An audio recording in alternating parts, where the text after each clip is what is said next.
रविवारचा दिवस म्हटलं की मुलांना कुठे ना कुठे जायलाच पाहिजे. पण आहे ना आज होतं थोडंसं रविवारी काम, त्याच्यामुळे ना घरातून बाहेर निघायला तर काही जमलं नाही. पण सायंकाळ झाली तसं कृष्णा आहे ना हा बाहेर जाण्यासाठी हट्ट करायला लागला. म्हटलं ठीक आहे चल, त्यांना आलं होतं महत्त्वाचं काम, त्यामुळे ते तर काही आले नाही.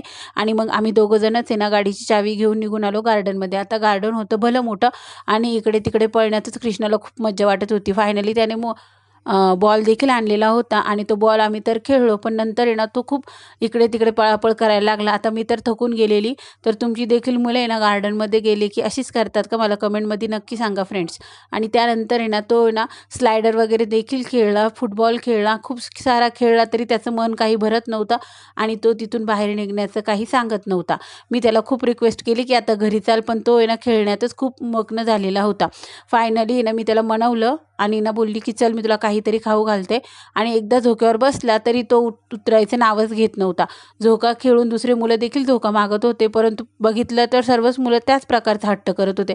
एकदा झोका पकडला की त्यानंतर आहे ना ते बराच वेळ तो झोका देतच नव्हते आणि दुसऱ्या मुले देखील रडायला लागत होते. फायनली मी त्याला आहे ना तुला काहीतरी खेळणी घेऊन देते असं बोलून बाहेर आणलं आणि पाणीपुरी वगैरे खाऊ घातलं आणि आता म्हटलं आपण घरी जाऊया. आता पाणीपुरीचं त्याला फार अशी काही बाहेरचं खायला आवडत नाही, पण सुकापुरी तो नक्कीच खातो. त्याप्रमाणे मी आता एक सुकापुरी घेऊन त्याला खायला दिलेली आणि त्यातही तो व्हिडिओमध्ये पोज हा नक्की देत होता. आता इतर मुले देखील ना खोकत होती तरी पण ते पाणीपुरी खात होते. आता लहान मुले म्हटले की बाहेर जाऊन काहीतरी थोडंफार खाणारच. असा होता माझा मिनी ब्लॉग. आवडला असेल